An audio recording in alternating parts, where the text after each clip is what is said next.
현직 보좌관의 눈으로 정치권 흐름을 읽는 시간 보좌하니까 국민의힘 김병욱 의원실의 김민정 보좌관, 민주당 이형석 의원실의 이동윤 보좌관, 개혁신당 조웅천 의원실의 조현욱 보좌관 나오셨습니다. 안녕하십니까? 네, 안녕하세요. 오늘 보좌하니까 코너는 특집으로 1시간 동안 윤석열 대통령 취임 2주년 기자회견 내용을 중심으로 분석해 볼까 합니다. 취임 100일 기자회견 이후에 한 1년 9개월 만에 기자회견인데 일단 각 당에선 어떤 평가가 나온지 먼저 총평 짧게 듣고 말씀 이어가 볼게요. 김민정 보좌관님. 네, 오늘 기자회견 시간이 우선 이제 이전과 비교해 길었고요. 형식도 이제 질문을 미리 정해놓지 않았고 우선 대통령께서 훨씬 탄핵하게 하려 했다고는 저도 생각을 하는데요. 다만 이제 저희 당 논평처럼 이제 여러 현안에 대한 대통령의 어떤 진솔한 입장을 듣기에는 좀 주제가 너무 방대하고 이제 그 시간이 길었다지만 한정적이어서 좀 쭉 훑고 지나간 느낌이 든다. 차라리 이제 국민이 제일 가려워하는 부분을 시원하게 긁어줬다면 좋지 않았겠나 하는 아쉬움이 저는 개인적으로 있고요. 근데 오늘 회견 시작하자마자 저는 이제 눈에 딱 들어온 게 The buck stops here. 모든 책임 내가 진다. 이게 이제 눈에 이제 굳이 그걸 앞에다 이제 세워놓으셨더라고요. 그래서 이게 눈에 들어왔는데 그 오늘 기자회견 첫 질문에서도 이제 총선 패배 원인에 대해서 물어봤는데 거기에 대해서 이제 답변하실 때 이제 제가 부족했다. 미흡하고 부족한 부분 고민하겠다라고 대통령께서 이제 말씀을 했는데 그 며칠 전에 민정수석 임명했을 때도 그 대통령께서 직접 나와서 하신 말씀이 뭐 제 문제, 사법 리스크에 대한 질문이었는데요. 제 문제는 제가 설명하고 풀어야지 이런 얘기를 하신 점에서 앞으로 소통에 좀 방점을 두지 않을까 저는 기대를 해봅니다. 네, 민주당 이동윤 보좌관님 총평 들어보겠습니다. 민주당 대변인 논평부터 말씀드릴게요. 고집불통 대통령의 기자회견 언제까지 국민이 절망해야 합니까? 제가 봤을 때도 저도 이제 쭉 1시간 반 넘게 봤는데 새로운 것도 없고 변화도 없고 의지도 없고 답변 내용도 하나마나한 내용이고 솔직히 오히려 보수 지지하시는 분들에게 물어보고 싶어요. 이게 그 전에 하셨던 얘기와 이 총선 끝나고 기자회견 하시면서 하는 얘기가 뭐가 바뀌었는지 핵심 내용은 다 비껴가고 있고 본인이 하고 싶은 얘기 하는 거고 질문에 대한 답변에 있어서도 A라고 물어봤는데 동문서답하면서 B라는 얘기를 본인이 하고 싶은 국정 방향에 대한 걸 계속 얘기하고 있고 중요한 거는 결국은 국정 기조가 얼마만큼 변화가 가능할 것인가에 대한 걸 국민들이 아마 큰 기대를 가지고 봤을 텐데 지난번 총선 끝나고 첫 국무회의 당시에 정부의 국정 운영 방향은 맞았는데 그걸 국민들이 체감하지 못한 것이라고 했었거든요. 그런데 오늘은 정부는 노력했지만 소통 부족으로 국민이 체감하는 변화가 부족했다. 그래서 이제 소통하겠다. 그런 정도로 얘기를 하는데 소통 방식이 너무 본인이 하고 싶은 얘기 위주로 하는 거고 국민이 듣고 싶어하고 지금 알고 싶어하는 부분에 대해서는 제대로 대답하지 않았다라고 판단이 돼요. 그래서 저도 느꼈고 많은 분들이 이렇게 느꼈을 것 같아요. 전과 후가 기자회견 전과 후가 어떤 식으로 정부가 국정 기조를 바꾸겠는지 어떤 식으로 민생 문제를 다루겠는지에 대한 아무런 내용이 없다. 그래서 민주당도 국민이 언제까지 절망해야 됩니까? 라고 얘기하는 거고 기자회견 당시 댓글을 봐도 하나만한 얘기 왜 여태까지 기자회견을 안 했는지 알겠네 라는 자조 섞인 반응들이 있었거든요. 그런 점에 대해서는 참 실망스럽다라는 말씀을 드립니다. 저희가 코너 오늘 1시간 특집으로 하는데 좀 부담스러워하셨는데 하실 말씀 많으시네요. 개혁신당의 조현욱 보좌님도 총평 들어보겠습니다. 지난번 영수회담 이어가지고 사실 2주년 기자회견이 사실 대통령 입장에서는 굉장히 중요한 분기점이 될 거라고 생각을 했어요. 그래서 뭐 정치권뿐만 아니라 국민들도 상당히 많이 기대를 했던 것 같고 하지만 이제 윤 대통령이 내놓을 수 있는 카드가 마땅치 않다라는 생각이 들었어요. 오늘 보면서. 그러니까 마땅히 카드가 없어서 그러면 결국에는 이 상황을 돌파를 하려면 전국을 돌파를 하려면은 유일하게 할 수 있는 것이 양보인데 오늘 어떠한 점에서 양보가 있었는가에 대해서는 잘 모르겠어요. 그래서 대부분의 느끼셨던 걸 국민들은 아마 그렇게 느낄 것 같아요. 정치권이야 뭐 각자 정파적 이익에 따라 가지고 뭐 여러 가지 비판을 하겠지만 속된 말로 그냥 고구마 아니었나요 오늘? 좀 답답하죠. 그러니까 지금 대통령이 분명히 태도 변화를 가져온 건 사실이에요. 그러니까 영수회담도 먼저 하자고 하고 예. 그래서 만났고 예. 그다음에 이번에도 이제 앞으로도 계속 이렇게 한다고 하니까 형식적인 측면에 있어서는 변화를 가져오고 있는데 실질적으로 태도의 변화가 있느냐에 대해서는 아직도 국민들이 신뢰를 못 줄 것 같아요. 예, 뭐 말씀하신 것처럼 이 변화된 모습을 대통령이 보여줬는가 하는 기대들 많이 하셨고 또 소통하는 대통령의 모습 많이 보여줬는가 하는 점도 있었는데 뭐 오늘 기자회견하면서 마지막에는 우리 김수경 대변인이 기자회견 좀 마치려니까 출입 기자들 질문 좀 더 받자 그래서 연장하기도 했거든요. 소통에 좀 진정성을 보였다고 할 수 있나요, 김정 보좌관님?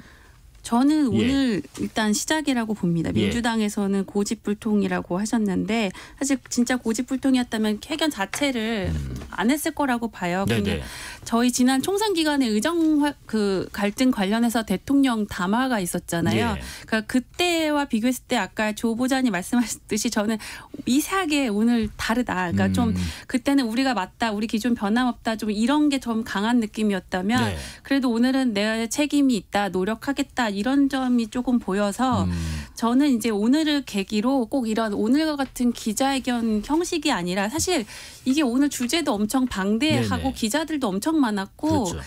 그리고 시간은 전보다 늘어났지만 사실은 굉장히 그걸 다 담기에는 부족하거든요. 그래서 이런 기자회견 형식뿐만 아니라 좀 다양한 형태의 소통이 오늘을 계기로 좀 수시로 이루어지는 게 서로 오해도 풀고 대통령께서 원하시는 그 소통의 방향이 그렇게 또 그게 맞지 않을까 하는 생각이 듭니다. 그래서 뭐 형식 얘기 나오더라고요. 형식 얘기 저는 한마디 하고 싶은데 김수경 대변인이 진행을 하면서 그 카테고리를 나눠가지고 질문을 받았잖아요. 뭐 정치 현안, 경제 현안 이렇게 나눠서. 이제 그렇게 되는 경우에, 그러니까 사실은 질문이 제한될 수밖에 없어요. 그러니까 대통령이 원래 그 말씀하셨던 취지도 그렇고 국민들이 하고 싶은 것도 사실 중요한 현안들을 중심으로 얘기를 더 많이 듣고 싶었을 거예요. 그래야지 전국을 타개할 수 있는 힘이 될 텐데 카테고리를 딱 나눠놓으면 국어, 영어, 수학 뭐 이렇게 과목을 다 나눠놓고 나면은 모든 과목 다 해야 되니까 정작 똑 떨어지는 무슨 얘기들이 나오기가 힘든 거죠. 뭐 가령 질문에 답을 했으면 꼬리 질문을 더 이어가고 계속 계속 파는 식으로. 그러니까 사실 정치 분야 하나 가지고도 질문을 할 주제가 엄청 많거든요. 그리고 정치 분야 특히 주제가 하나하나 다 무겁고. 근데 오늘은 기자회견 시간은 이전 대비 늘어났지만 말씀하신 것처럼 이게 지금 분야를 나눌 수밖에 없는 거죠. 왜냐하면 시간이 너무 주어진 시간은 짧은데 주제는 방대하니까 그러다 보니까 사실 저희가 국회에서 대정부 질문할 때도 정치, 외교안보, 경제 이거 하루 안에 못하니까 사실은 다 나눠서 하루씩 하거든요. 하루에 뭐 4-5시간 막 넘게 하는데 그렇게도 다 못 담긴 해요. 그래서 같은 말 반복인데 사실 오늘 계기로 이제 대통령실에서 현안이나 이슈에 대한 대응을 좀 그때그때 바로 해소하는 좀 수시로 소통하는 방식 그게 뭐 도어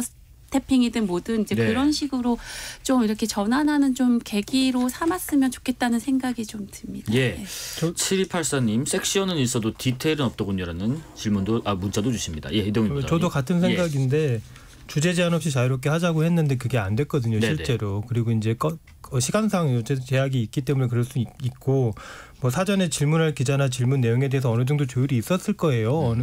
아예 없었다고는 하지는 못할 텐데 제가 이제 유의 깊게 본 거는 과연 어떤 기자들이 질문을 할 것이냐라는 걸 봤을 때 이게 보수 언론이나 뭐 진보 언론을 조금 약간 양분화해서 보면은 안 되겠지만 대부분 손 들던데 발언권 대부분 손 들었고 대부분 됐고 많이 했는데 결국은 지금 메인 언론들 중에 MBC, JTBC 질문 못했거든요. 근데 그분들도 손 들었단 말이에요. 이게 계속 봤어요. 어떤 식으로 어떤 기자들만 지금 픽업을 해서 지금 질문을 받느냐. 그렇기 때문에 관심 있게 봤는데 결국은 좀 대통령이 답변하기 곤란한 질문하시는 언론사 쪽은 약간 일부러 안 한 손을 질문을 못하게 한 거 아니냐는 생각이 들 정도로 약간 그 부분은 좀 아쉬웠다라는 말씀을 드려야 될 것 같아요. 뭐 소위 진보 매체라고 불리는 뭐 기자가 질문을 못하진 않았는데 하긴 했어요. 그래도 비중적인 측면에서 좀 아쉬웠던 부분이 있었다. 뭐 이런 말씀이신 것 같아요. 자 그러면 기자회견 들어가기 전에 한 20분에서 25분 정도 그 모두 발언이 있었는데 모두 발언 내용도 잠깐 좀 살펴보겠습니다. 특히 저출생 대응 기획부를 신설하겠다 그런 내용도 있었는데요. 잠깐 모두 발언 내용 듣고 말씀 계속 이어가 보겠습니다. 요즘 많이 힘드시죠. 봄은 깊어가는데 민생의 어려움은 쉬이 풀리지 않아 마음이 무겁고 송구스럽습니다. 우선 국가 비상사태라고 할 수 있는 저출생을 극복하기 위해 국가의 모든 역량을 총동원하겠습니다. 가칭 저출생 대응 기획부 신설을 위한 정부 조직법 개정도 국회의 협력이 절실합니다. 국민의 삶을 개선하기 위해 야당도 힘을 모아 주시기를 부탁드립니다. 네, 모두 발언 얘기 중에서 뭐 여러 가지로 마음이 송구스럽다는 말씀을 하셨고, 그다음에 가장 큰 지금의 국가적 위기가 뭐냐? 저출생 문제.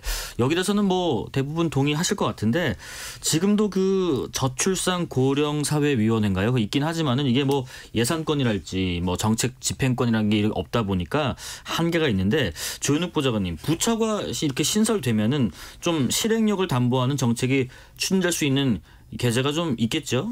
있죠. 예. 분명히 있는데 예. 그러니까 문제는 그렇잖아요. 지금 저출산 고령사회위원회도 그렇지만 예. 지금 저출산 문제를 대응하는 부서라고 하면 대표적으로 이제 보건복지부, 그다음에 교육부, 예. 그다음에 고용노동부 정도가 있을 텐데, 그러면 기존에 있는 부처를 그냥 둔 상태에서 이 지금 오늘 말씀하신 그 저출생 대응 기획부를 예. 새로 신설을 한다 그랬을 때 예. 그러면 이게 집행 조직이 될 수 있는가에 대한 생각이 들어요. 그러니까 아예 다 진짜 이게 우리가 저출산 문제가 엄청 중요하기 때문에 네. 진짜 메가 부처를 만들어가지고 여기서 한번 해보겠다 그러면은 좀 설득력이 있을 것 같아요. 근데 그 기획하고 뭐 조율만 하는 정도라면은 사실 부총리 제도를 둔다 그래서도 그렇게 큰 의미는 없거든요. 아, 사회부총리를 겸한다고 해도요? 겸한다고 하더라도. 그러니까 전에도 보면 우리가 이제 부총리 제도가 지금도 있잖아요. 예. 사회부총리가 있는데 현재 사회부총리는 교육부 장관이에요. 그리고 기존 정부들도 보면은 통일부총리도 뒀었고, 네. 그다음에 뭐 교육부총리도 하고 과학기술부총리도 있었어요. 그건 이제 뭐 어느 사안에 어느 현안 혹은 어느 부처가 좀 중요성을 갖고 있는 걸 보여주는 메시지인 것만은 분명한데, 네네. 지금 현재 있는 기존 부처들이 있는 상태에서 새로운 부처는 신설을 한다 그랬을 때 그게 집행력을 담보할 수 있느냐에서는 솔직히 잘 모르겠어요. 네. 저출산 고령사회위원회가 사실은 실패한 것도 그런 거거든요. 머리만 있지 발이 없어요. 네. 네. 의견 들어봤고요. 자, 대통령 모두 발언 관련된 내용 잠시 살펴봤습니다. 이제 뭐 기자들과 질의응답 내용 본격적으로 살펴볼 텐데요. 일단은 총선 패배에 대한 대통령 의견, 그리고 김건희 여사 특검 요구와 관련된 질의에 대해서 대통령이 또 답변한 게 있는데, 이것도 잠깐 듣고 말씀 이어가 보겠습니다. 총선은 먼저 정부에 대한 그간의 국정운영 평가가 가장 중요하다고 하겠습니다. 민생에 있어서 아무리 노력했더라도 국민들께서 체감하는 변화가 많이 부족했다. 앞으로 이 언론과의 소통을 더 자주 갖고 저희가 미흡한 부분을, 부족한 부분도 솔직하게 말씀드리는 이런 기회를 계속 가져야 되겠다고 생각하고 있습니다. 제 아내의 그 현명하지 못한 처신으로 국민들께 걱정 끼쳐드린 부분에 대해서 사과를 드리고 있습니다. 특검이라고 하는 것은 검, 경, 공수처 수사가 봐주기나 부실 의혹이 있을 때 하는 것입니다. 할 만큼 해놓고 또 하자는 것은 그야말로 특검의 어떤 본질이나 제도 취지와는 맞지 않는, 어떤 면에서는 그냥 정치 공세, 정치 행위 아니냐. 조금 나눠서 한번 말씀을 여쭤볼게요. 이동윤 보좌관님, 일단 총선 패배 원인과 관련한 첫 질문에 대해서 민생에 있어서 아무리 노력했다고 해도 국민들께서 체감하는 변화가 많이 부족했다. 이 대통령의 원인 파악의 인식, 어떤 인식을 갖고 있다고 이해되시던가요? 국정 기조는 문제가 없었다. 예. 다만 국민들이 그걸 체감하지 못했기 때문에 이런 결과가 났다. 그래서 소통을 해서 네. 풀어보겠다. 네네. 그 얘기의 그 이면에는 네. 국정 기조는 그대로 가겠다라는 의지를 보여주는 것 같아요. 네네. 그리고 우리는 이렇게 잘했는데 그거를 받아들이는 국민이 못 받아들였다는 거에 대한 억울함도 있는 것 같아요. 억울함까지요? 네. 그런 측면에서 보면 아까도 이제 제가 말씀드렸던 것처럼 소통을 하겠다고 해서 지금 민정수석실도 만들었는데 그 민정수석실의 사전 기능에 대한 우려를 우리가 가지고 있잖아요, 동시에. 근데 민정수석실을 통해서 민심 청취하겠다는 게 과연 올바른 건지에 대한, 지금 아마 시민사회 수석실 비어 있는 걸로 알고 있는데 그런 부분에 대한 것도 아마 이런 국정기조는 변함없이 가고 나는 잘했는데 받아들이는 국민들이 조금 받아들이지 않은 체감하지 못했기 때문에 억울하다는 기조가 깔려 있는 거 아닌가에 대한 생각이 들고요. 네네. 그런 측면에서 보면 오늘 총선 패배에 대한 거에 대해서는 뭐 물론 국정기조에 대한 민심이 부족했다라는 것을 받아들였다고 그렇게 말씀을 하시지만 그럼에도 불구하고 국정기조 변함없이 갈 거고 소통을 노력해서 우리 정책을 국민들이 이제 알아듣도록 만들겠다라는 그런 취지로 보이기 때문에 불안합니다. 솔직히 그리고 나중에 이제 기자회견 Q&A에서도 나왔지만 어떠한 정책을 한다라고 하는 거에 대해서 구체성에 대한 얘기가 전혀 없었거든요.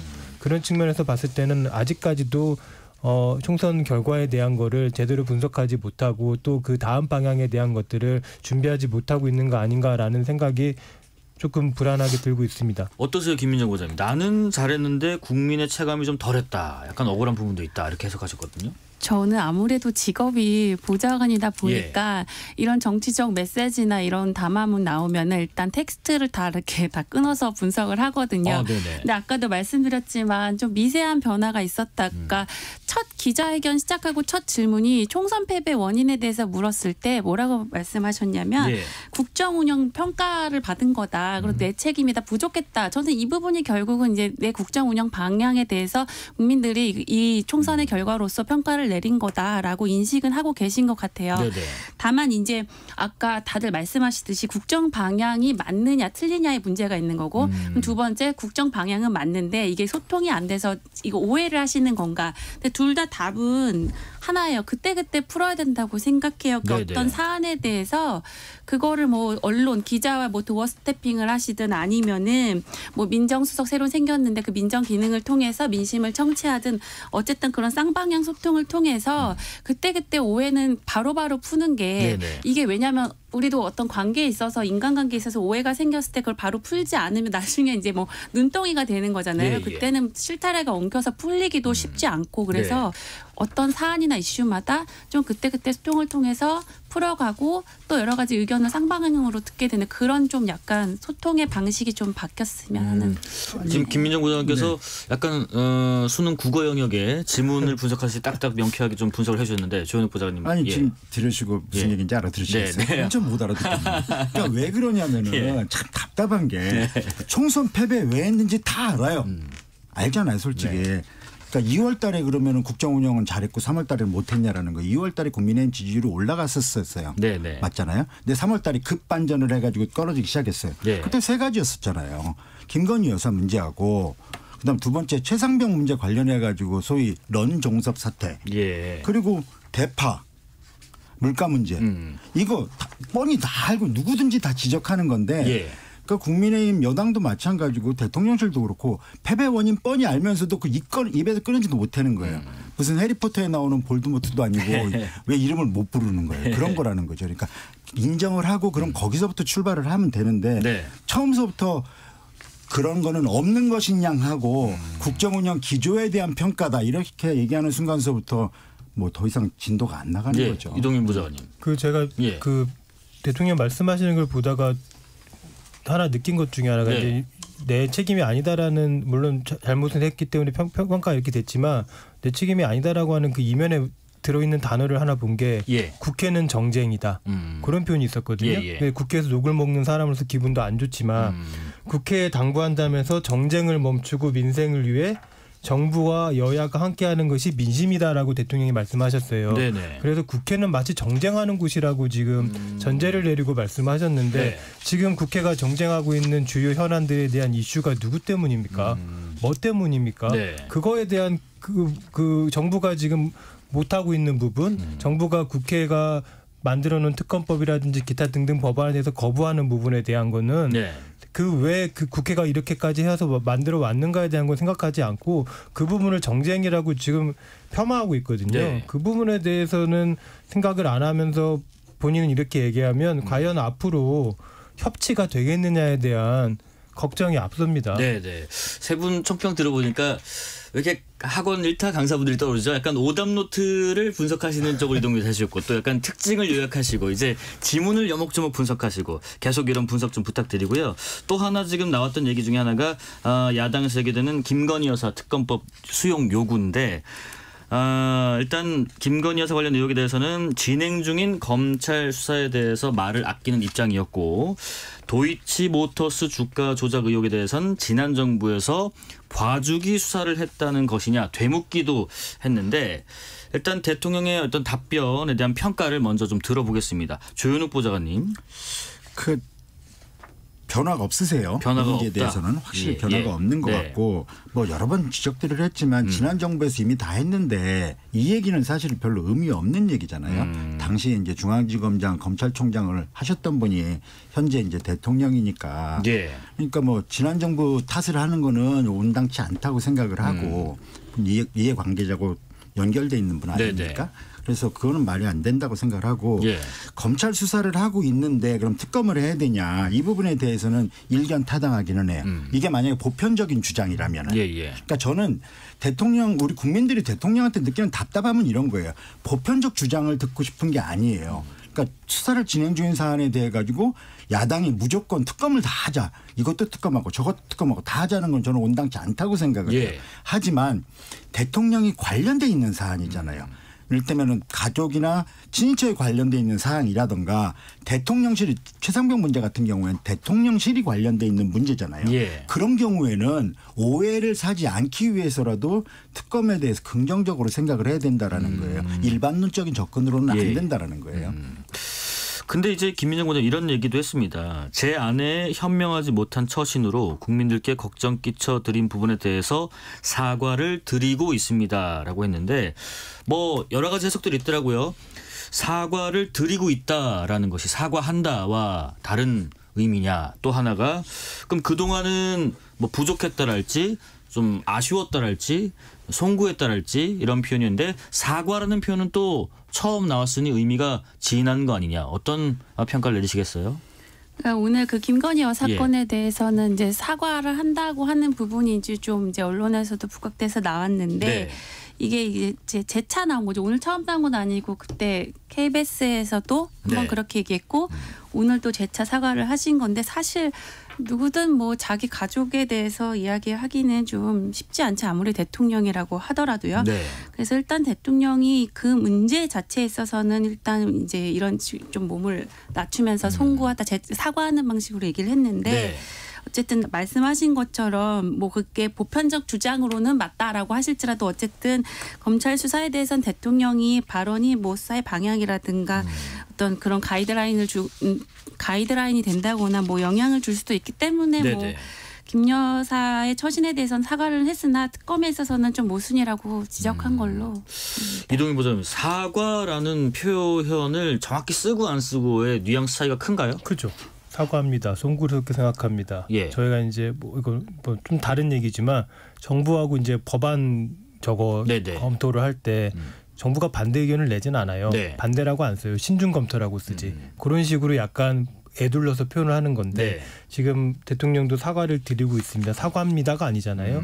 그 부분에 대한 건 마치 자기가 주체가 아니라 객관화된 제3자로서 얘기하는 것처럼 얘기하고 있단 말이에요. 그 부분을 국민들이 납득하겠냐라는 거에 대해 생각을 해봐야 되고 아까 이제 조현욱 부장님도 말씀하셨지만 국민들이 원하는 거는 특검을 해야 된다라고 야당도 주장하지만 국민들이 원하는 거는 정치 공세를 하기 위해서 하는 게 아니라요. 이런 사안에 대해서 특히 대통령이라는 권력자가 개입돼 있는 연관돼 있는 사안에 대해서 과연 누군가가 공정하게 수사하고 진실 규명을 해야 되는데 그 부분에 대한 것들이 독립적으로 영향을 안 받고 할 수 있겠느냐. 지금의 수사기관으로서 특히 최근에 민정수석실 만들면서 사정기관을 분명히 아우를 수밖에 없는 기관이 될 거예요.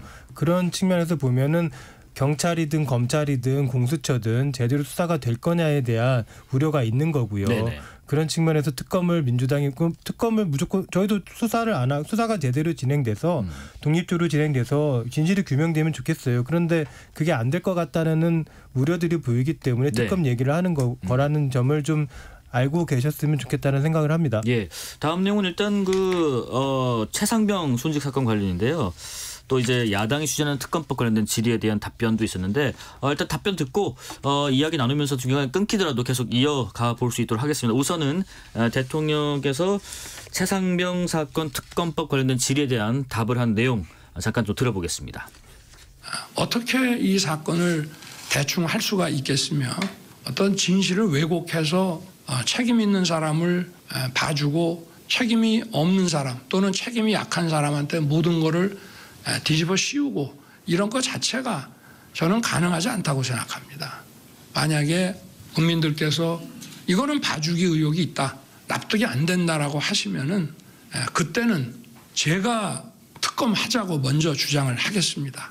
일단 좀 지켜보고 또 수사 관계자들의 어떤 마음가짐과 자세를 우리가 일단은 좀 믿고 더 지켜보는 것이 저는 옳다고 생각합니다. 조현욱 보좌관님, 수사 결과를 보자. 경찰하고 공수처가 민간사법기관인데 여기서 왜 책임 있는 사람은 봐주고 그렇지 않은 사람은 뒤집어 씌우겠느냐. 그래도 안 되면 그때 특검 내가 먼저 얘기하겠다. 어떤 의견이세요? 맞아요. 아까 말씀드렸더니 또 반복인데 예. 이게 지금 최상병 수사 외압 사건을 보면은 지금까지 드러난 문제는 그거 아닙니까? 대통령실에서 전화를 받고 국방부에서 자료를 돌려받은 것. 예. 이게 문제가 됐잖아요. 네. 그러면은 이 사안 자체는 대통령실이 직접 관련돼 있는 사안이라는 거예요. 네네. 그래서 저는 이게 지금 공수처가 지금 수사를 하고 있는데 공수처 지켜보면 되는 거 아니냐. 더군다나 이제 깔려 있는 거는 공수처는 그동안 이제 뭐 민주당에서 만들작을 해가지고 만들었던 거고 네네. 검찰하고는 다른 수사기관이기 때문에 잘할 거 아니냐. 뭐 이런 내용들이 깔려 있는 것 같아요. 근데 저는 매번 말씀을 드리지만 본인이 관련돼 있는 문제, 네. 주변과 관련돼 있는 문제에 대해서는 훨씬 더 엄격해야 된다고 생각을 해요. 그래야지 대통령이 그 하시는 모든 것들이 영이 쓴다고 생각을 하고 그럼 네. 그동안 대통령이 뭐 수사 사안이나 이런 거에 대해서 일절 언급을 안 했냐 그건 아니잖아요. 다른 사안에 대해서도 여러 번 말씀을 하셨어요. 그런데 네. 본인의 것이라면 나 진짜 탈탈해도 좋다라는 네네. 그런 걸 하고 수사기관 혹은 특검도 마찬가지죠. 힘을 실어줘야 되는 게 맞다고 네. 생각을 해요. 김민정 의원님, 공수처는 좀 마음이 급해지나요? 오늘 공수처는 말씀드릴 만한 특별한 입장이 없다는 입장을 냈거든요. 저는 지금 요 해병대원 특검법 요구에 대해서는 네. 아까 이제 대통령의 입장을 딱 정리하면 선수사 후 특검 입장인 그렇죠. 거잖아요. 본인도 국군 통수권자로서 마음이 아프다 뭐 이렇게 말씀하셨는데 네. 사실 이 해병대원 순직권에 대해서는 뭐 이태원 참사라든가 뭐 이런 여러 가지 벌어진 비극에 대해서는 당연히 명명백백 밝혀져야 되고 가슴 아픈 거는 뭐 누구도 부정할 수 없는 사실인데 네네. 오늘 대통령도 이제 그런 부분에 있어서는 본인의 생각을 말씀하신 것 같고 네. 다만 저는 이제 여기 국회나 정치권 오래 있다 보니까 다 마찬가지시겠지만 이런 사안이나 이슈가 정쟁화나 이제 정치 공세 수단이나 소재로 악용되는 게 문제라고 생각을 하죠. 네네. 어제 뉴스에서 들었는데 이제 순직한 그 해병대원 유족들이 해병대에 직접 연락해서 이제 정치권과 언론을 향해서 이제 그 아들 이름 빼달라라고 이제 호소했다는 이제 얘기를 들었거든요. 네네.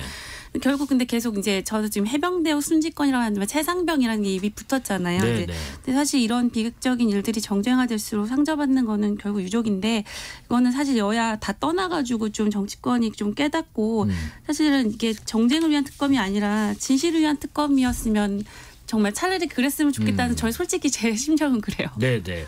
자, 여기까지 잠깐 이야기 나누고요.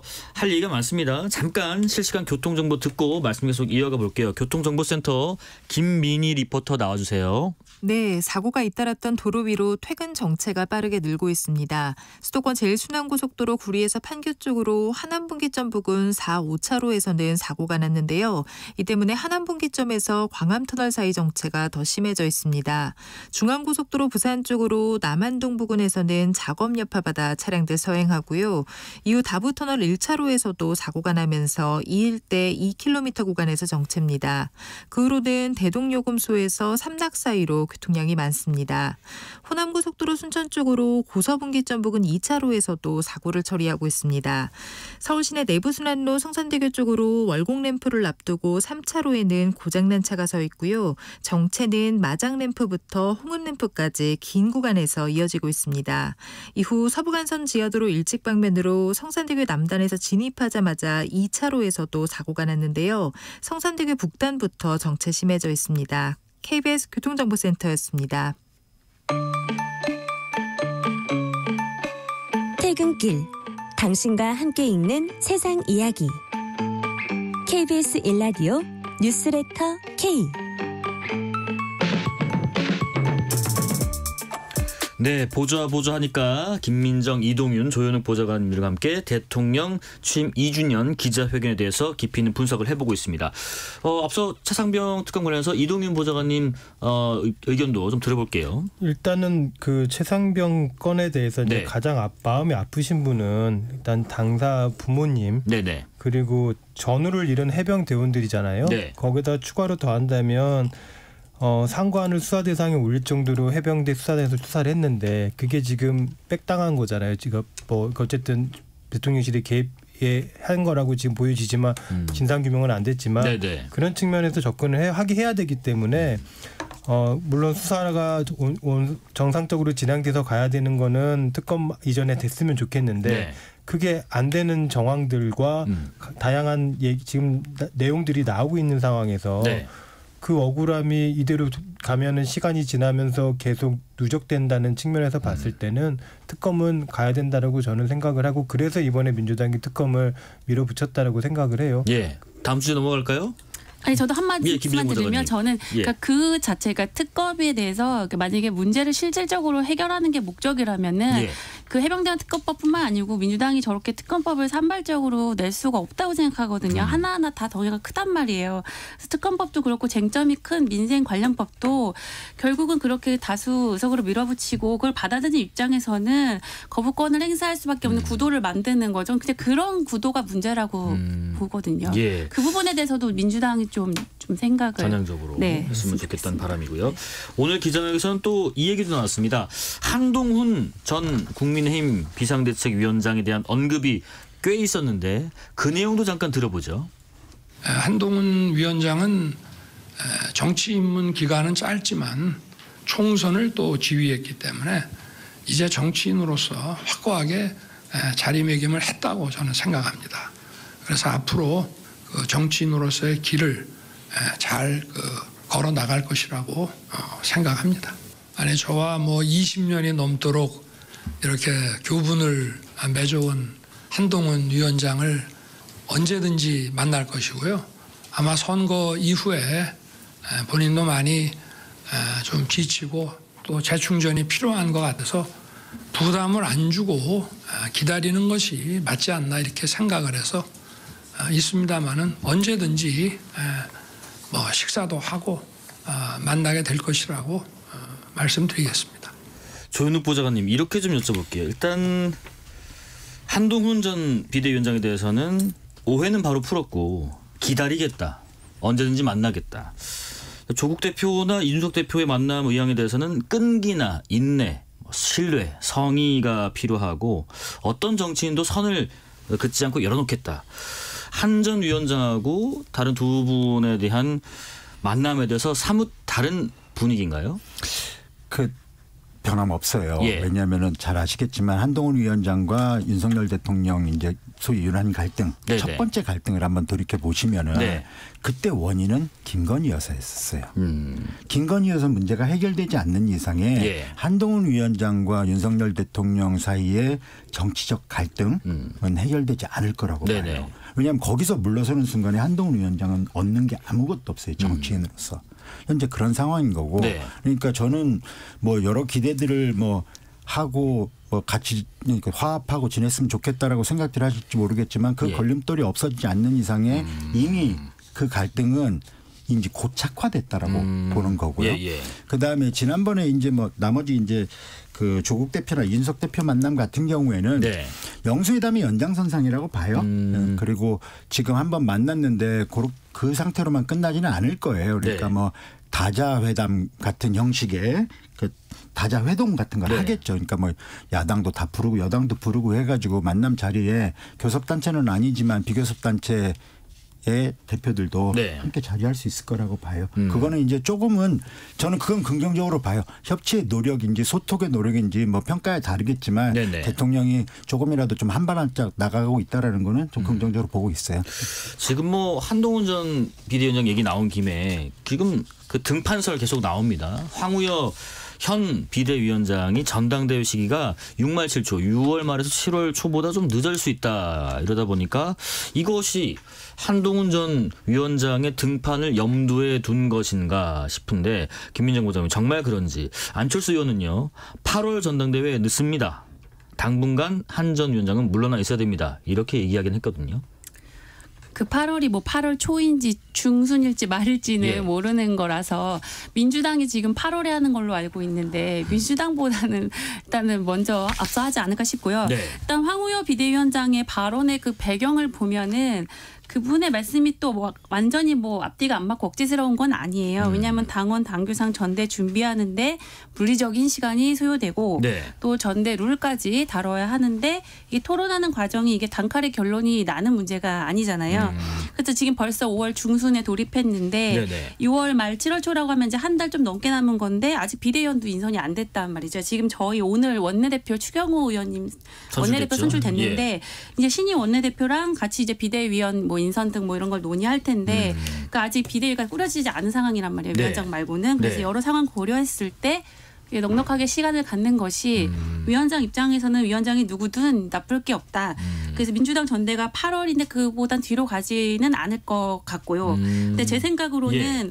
이게 전대가 길게 잡아서 뭐 한 달 정도 뒤로 좀 이렇게 연기가 된다고 하더라도 그 정도의 시간이 과연 한동훈 전 위원장에게 얼마나 유리할지는 아무도 모른다. 네네네. 왜냐하면 총선 후 이제 뭐 패배 책임론이 누구에게 있든지 간에 아무튼 그 한동훈 위원장이 좀 쉬어야 된다, 공부도 해야 된다는 기간이 한 뭐 1년 정도 막 이런 얘기들이 나왔잖아요. 네. 근데 뭐 이거 지금 뭐 요 한 달 가지고 막 그게 뭐 그 뭐 등판할 준비 시간 뭐 이렇게 하기에는 사실 그것도 알 수가 없지 않나요? 한 달 좀 미뤄진다고 크게 영향이 없나요, 이동윤 보좌관님? 뭐 또 그 사이에 또 어떤 이벤트들이 있을지 모르니까 예, 그거는 뭐 정치가 생물이라고 하잖아요. 시시각각 변하니까요. 예. 다만 아까 이제 제가 좀 첨언하고 싶은 게 예.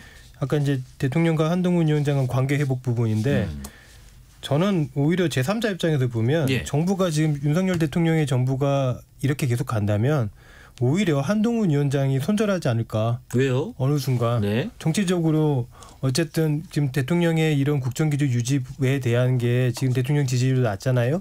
이 부분이 계속 이렇게 된다면 네네. 지금 여당 내에서도 아마 대통령 용산에 대한 비토 움직임들 발언들이 계속 나올 거고 네네네. 그런 측면에서 봤을 때 한동훈 위원장이 오히려 관계 정리하고 본인이 정치적으로 조금 더 다른 모습을 보이는 모습을 내세울 수도 있지 않을까라는 생각이 들고 네네. 오히려 또 그렇게 된다면 물론 정부가 국정 기조를 바꿔서 뭔가 좋아지는 게 맞지만 그렇게 안 된 상황에서는 여당 입장에서는 오히려 그게 더 낫지 않을까 그런 생각도 해봅니다. 네.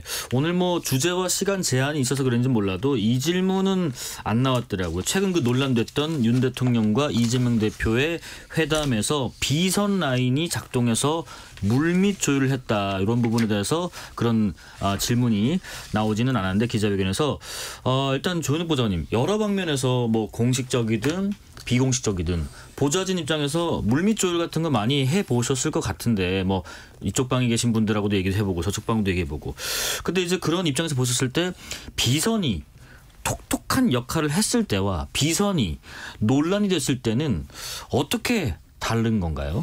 그러니까 저는 이 문제에 대해서는 되게 단호한 원칙을 갖고 있는데 비선은 무조건 안 됩니다. 안 되는 거고. 네네. 예. 이게 왜 그러냐면 정치가 특히나 정치라는 영역은 권한과 책임이 일치돼야 돼요. 예. 저희가 물밑 조율을 하죠. 근데 저희는 자리를 갖고 하는 공식 네네. 라인에서 하는 겁니다. 보좌관이 가가지고 뭐 여당 간사방, 야당 간사방이 만나가지고 보좌관들끼리 먼저 만나가지고 협의 같은 거를 해요. 직이 있는 사람이니까요. 직이 있는 사람이 예. 하는 거죠. 그리고 그러면은 보좌관이 하는 일 자체가 의원을 대신한다라는 게 분명해지는 네네. 거거든요. 그런데 비선에서 한다라는 거는 그동안 여러 가지 뭐 정권에서도 있었지만 항상 문제가 되는 건 이 비선이거든요. 책임 없는 자가 권한을 갖는 것. 네. 그게 문제가 되는 거고 이번은 사실은 더 코미디가 이제 실제 그게 공개됐을 때 예. 그래서 뭐 역할을 많이 했냐 적게 했냐를 떠나가지고 비선이 공개된다는 것 자체가 저는 위기의 사인이라고 생각을 해요. 이동규 보좌님. 근데 그런 얘기도 있어요.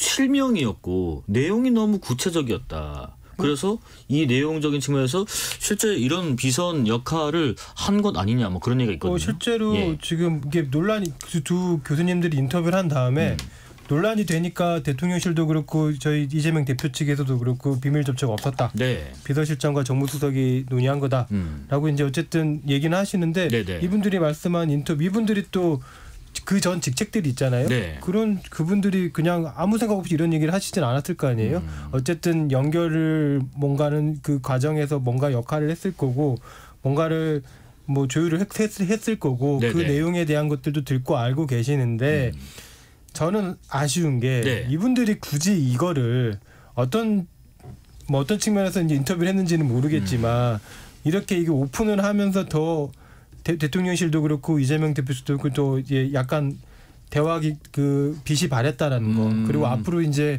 그 영수회담을 또 뭐 영수회담까지는 아니겠지만 계속 네. 소통을 하기로 했는데 소통에 있어서 서로 정치적 부담을 더 안 줄 수밖에 없다라는 거. 네네네. 그래서 이제 저희도 아까 말씀하신 것처럼 책임과 권한 있는 사람들이 하는 거고 네. 보좌관들이 의원님 대신해서 하더라도 네.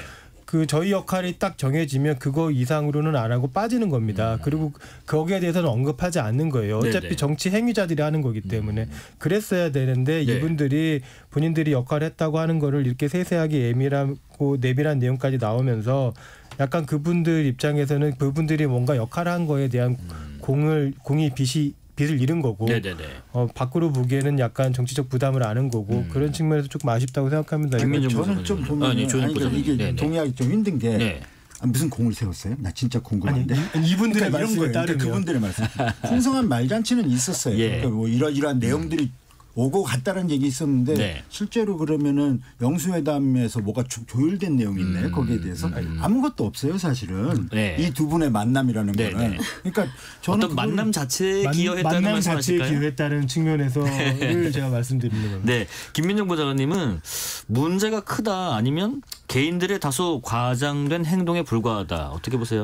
너무 본인들을 드러내고 싶은 의지가 너무 큰 거 아닌가 싶어요. 왜냐하면 일단은 민주당도 그렇고 대통령실도 있고 공통된 의견은 공식 라인 통해서 했다는 거잖아요. 네. 그리고 이제 저희 뭐 권영세 의원께서도 말씀하셨지만 이게 그분들의 어떤 여러 가지 그냥 뭐 그런 사회적 지위나 이런 걸 봤을 때 네. 이분들이 전혀 없는 걸 얘기했을 리는 없어 보인다. 그러니까 물론 뭐 부수적인 역할을 할 수는 있었겠죠. 네. 실제 그게 공식 라인으로 하더라도 근데 그게 어떤 뭐 비선이든 아니면 그냥 뭐 부수적인 자문 역할을 했든 간에 네. 그걸 내가 했다고 그렇게 소위 떠벌리는 게 과연 또 그 부분 이 함성득 교수 이 건에 대해서 또 심평 변호사 이분께서 또 뭐 그 사람들의 말이 뭐 90%는 거짓말이라더라 라고 하는 것도 결국은 같은 결이에요. 이게 그래서 참 책임 있는 어른이 네. 왜 없을까? 네. 좀 약간 그런 좀 자괴감이 드는 좀 하루였습니다. 자, 그리고 기자회견에서는 국무총리 차기 인선 관련 얘기도 있었는데 이 내용은 제가 잠깐 소개해드릴게요. 이렇게 얘기했습니다. 제가 좀 너무 고집불통이라고 비판하는 분들이 있지만은 취임 이후부터 줄곧 개각을 전국 국면 돌파용으로 쓰지는 않겠다고 얘기를 했다. 하지만 개각은 필요하다. 조급하게 바꿀 생각은 없다. 조현욱 보좌관님, 이게 하긴 하는데 전국 국면 돌파용으로 안 한다. 조속한 개각이 지금 필요한 상황이라고 보세요? 아니면 이런 기조를 유지할 필요가 있다고 보세요? 총선 끝나고 나서 대통령실 참모진하고 그다음에 개각에 대해서는 그건 당연한 수순이라고 봤어요. 당연한 수순. 네, 근데 지금 2명만 이제 바꾼 거잖아요. 비서실장하고 정무수석을 바꾼 상태에서 또 늘어지고 있어요. 그래서 아까 제가 처음 말씀드릴 때 진짜 고구마 같은 상황이 계속 진행이 되는 거고 한편은 이런 생각이 들어요. 그러니까 지금 대통령이 국회와의 관계인데 지금 민주당의 이제 소위 여당식 표현으로 입법 복주가 이어지고 그러면 반복되는 대통령의 거부권이라는 게 있어요. 그러니까 국회와 관계가 사실 좋지가 않은 거예요. 그런데 지금 개각은 뭐하고 붙어 있는 문제냐면 인사청문회 문제가 있어요. 인사청문회 문제가 있는데 지금 그 거부권의 횟수가 쌓여가는 것만큼이나 인사청문회를 하지 않거나 인사청문회에서 적격이든 부적격이든 결과보고서 채택되지 않음에도 불구하고 계속 임명하는 게 지금 숫자가 계속 늘어나고 있는 거예요.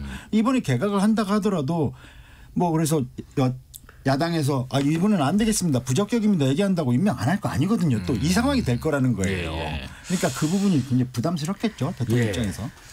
그러니까 조속한 개각이 필요한 상황이라고 해도 지금 아까 말씀하셨듯이 결국 장관 바꾸려면 인사청문회를 해야 되는데 여소야대 전국에서 이 인사청문회가 정쟁으로 흐르지 않고 과연 이제 이 민생 문제 해결을 위한 개각에 얼마나 야당이 또 협조해 줄 것인가 또 거기에 선결 조건이 또 아까 말씀하신 그런 특검법 문제도 있을 것이고 그래서 또 이거를 그냥 하지 않고 인사청문회가 파행으로 갔을 때 또 임명을 강행했을 때 또 이게 악순환인 거거든요. 그래서 아마 대통령실도 이게 쉽지가 않을 고민이 많을 것 같아요. 네네. 참 그 여러 가지 정치 현안들 말씀 나눠봤는데 주요 내용 중에서는 의료개혁 관련된 대통령 언급도 있었는데요. 핵심은 이랬습니다. 뚜벅뚜벅 걸어가겠다. 하지만 뭐 나에게도 한 방에 해결할 수 있는 보관이 있는 건 아니다. 그리고 중요한 거는 2,000명이라는 숫자가 어느 날 갑자기 정한 게 아니라 정권 초기부터 준비했다. 자, 이동윤 보좌관님, 지금 의료개혁 관련해서는 야당에서도 많은 공감과 지지를 해주는 상황이라고 윤 대통령이 또 언급도 했어요. 야당 입장에서만 그런지 한번 들어볼게요. 일단은 지난 영수회담 결과에서 유일하게 서로 생각이 맞았던 게 공감했던 게 의료개혁이잖아요.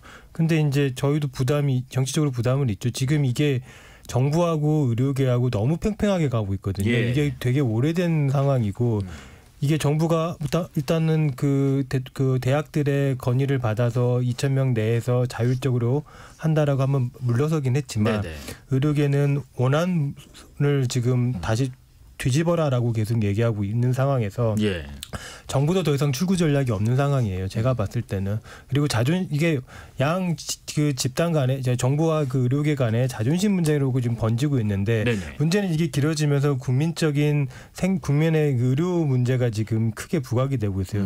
뭐 실제로 저도 뭐 개인적으로는 아버지 다 입원 중이셔가지고 이게 이 현장에서 그것들을 보면서 조금 답답함을 느끼는 때가 있긴 있는데 이런 측면에서 보면 이걸 계속하는 거는 아니다. 국민 목숨을 담으로 하는 건 아니기 때문에 뭔가 출구 전략을 모색해야 되는데 그런 측면에서는 우리 이재명 대표가 뭐 사자협의체를 제안했잖아요. 지금 오늘 질의응답 과정에서는 여기에 대한 대통령 입장은 없었지만 여야하고 정부하고 의료계가 모여서 협의체 구상을 해서 뭔가 어쨌든 출구 전략을 모색하는 게 필요하지 않나 그런 측면에서 봐야지. 다만 저희가 그 대통령의 의료개혁 방향에 대해서 동의한다라고 하지만 이게 언제까지 이렇게 두고 볼 수 있는 상황은 아니다라는 거는 분명히 말씀드리고 그런 측면에서 이재명 대표도 이런 출구 전략을 제안했다라는 거를 말씀드려야 될 것 같아요. 자, 김민정 보좌관님, 윤석열 대통령이 또 앞으로 언론과의 소통을 강화하겠다 했는데 뭐 어떤 식으로 할까? 이런 식의 기자회견 아니면 다른 방식 간담회랄지 뭐 등등이요? 어떻게 예상하세요?